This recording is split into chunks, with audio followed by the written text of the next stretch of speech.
दिवस के अवसर पर मैं आप सभी को हार्दिक बधाई देता हूं कि आप उस समूह के अभिन्न सदस्य हैं जो 3 दशकों से भी अधिक समय से भारतीय विमानन के भविष्य को दिशा दे रहा है और भारत के उत्थान में अपना योगदान दे रहा है। माननीय प्रधानमंत्री नरेंद्र मोदी जी के दूरदर्शी नेतृत्व में भारत का नागर विमानन क्षेत्र का उल्लेखनीय गति से विस्तार जारी है, जिससे यह विश्व स्तर पर अग्रणी विमानन बाजारों में शुमार हो गया है। यह विकास प्रगतिशील नीतिगत पहलों और क्षेत्रीय संपर्कता को बढ़ाने पर दिए गए विशेष बल पर आधारित है। देश में सबसे बड़े विमानपत्तन प्रचालक और वायु दिक्चालन सेवाओं का एकमात्र प्रदाता होने के नाते भाविप्रा मजबूत हवाई अड्डा अवसंरचना के विकास और वायु दिक्चालन प्रणालियों के आधुनिकीकरण के माध्यम से इस परिवर्तन का समर्थन करने में निर्णायक भूमिका निभाता है, ताकि सुरक्षित, निर्बाध और कुशल हवाई यात्रा सुनिश्चित की जा सके। अपने लगातार बेहतरीन प्रदर्शन को दिखाते हुए भाविप्रा ने नागर विमानन मंत्रालय के साथ 2024-25 के समझौता ज्ञापन के तहत 93.21 स्कोर के साथ उत्कृष्ट रेटिंग हासिल की है। यह उपलब्धि प्रचालन उत्कृष्टता, सेवा वितरण और अपने विविध पोर्टफोलियो में रणनीतिक पहलुओं के प्रभावी कार्यान्वयन पर संगठन के निरंतर फोकस को दर्शाती है। वित्तीय वर्ष 2025-26 के दौरान भारत सरकार ने देश के विभिन्न राज्यों में नए हवाई अड्डों को चालू करने, नए टर्मिनल भवनों निर्माण और हवाई अड्डे के बुनियादी ढांचे से जुड़ी कई बड़ी परियोजनाओं सहित अनेक परियोजनाएं शुरू की है। विमानन क्षेत्र में बढ़ती मांग को पूरा करने के लिए पटना, दतिया, सतना, तूतीकोरिन, पूर्णिया और हलवारा में नए टर्मिनल भवन राष्ट्र को समर्पित किए गए। इसके साथ ही बिहटा और कोटा बूंदी में नए सिविल एन्क्लेव और नए ग्रीनफील्ड हवाई अड्डे के विकास के लिए आधारशिला भी रखी गई।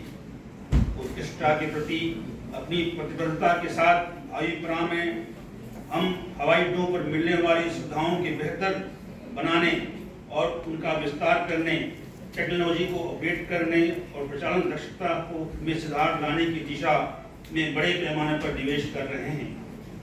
इसके अलावा भाविप्रा ने वित्तीय वर्ष 2024-25 से 2028-29 तक के लिए 25,000 करोड़ रुपए का पूंजीगत व्यय निर्धारित किया है, जिसका उद्देश्य आने वाले वर्षों में अपेक्षित मांग को पूरा करना है। मुझे यह बात बताते हुए खुशी हो रही है कि क्षमता वृद्धि और क्षेत्रीय कनेक्टिविटी के लिए कई प्रमुख अवसरात्मक परियोजनाएं वर्तमान में प्रगति पर हैं। कोलेरा, जम्मू, विजयवाड़ा, जोधपुर, राजमुंदरी, बेलगावी, हुबली, कड़पा, दरभंगा और आगरा के हवाई अड्डों में नए टर्मिनल भवन, मौजूदा अवसंरचना के विस्तार और एयर साइड सुविधाओं के आधुनिकीकरण सहित महत्वपूर्ण विकास हो रहा है। इन पहलों का मकसद यात्रियों की बढ़ती मांग को पूरा करना और एक निर्बाध और कुशल यात्रा अनुभव सुनिश्चित करना है। यात्रियों के अनुभव को बेहतर बनाना हमेशा से ही हमारा मुख्य फोकस रहा है। इस वर्ष भाविप्रा ने सुविधा और समावेशिता में सुधार के उद्देश्य से कई यात्री केंद्रित पहल शुरू की है। निजी यात्रा, जो अब भाविप्रा के 24 हवाई अड्डों पर चालू है, फेशियल रिकग्निशन टेक्नोलॉजी की मदद से बिना किसी रुकावट और बिना किसी संपर्क के यात्रा की सुविधा देती है। इससे प्रोसेसिंग का समय काफी कम हो गया है।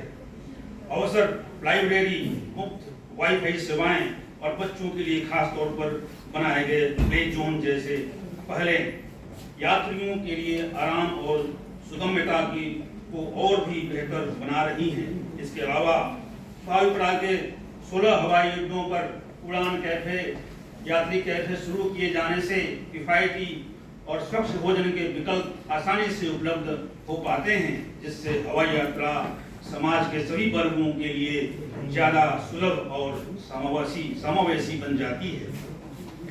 सरकार के स्वच्छ और हरित भविष्य के विजन के अनुरूप आविप्रा अपने हवाई अड्डों को पर्यावरण के अनुकूल संधारणीय केंद्रों में बदलने के लिए सक्रिय रूप से काम कर रहा है।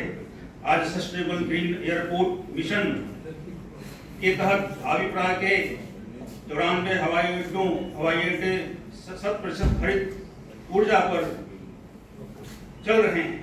चार्जिंग इंफ्रास्ट्रक्चर के सहयोग से इलेक्ट्रिक वाहनों को शामिल करने से ईवी अपनाने में भी काफी वृद्धि हुई है, जिससे अपने कार्बन फुटप्रिंट को कम करने के प्रति आविप्रा की प्रतिबद्धता और मजबूत हुई है। इसके अलावा flexible use of air space को लागू करने से लगभग 1230 करोड़ रुपए के ईंधन की बचत हुई है।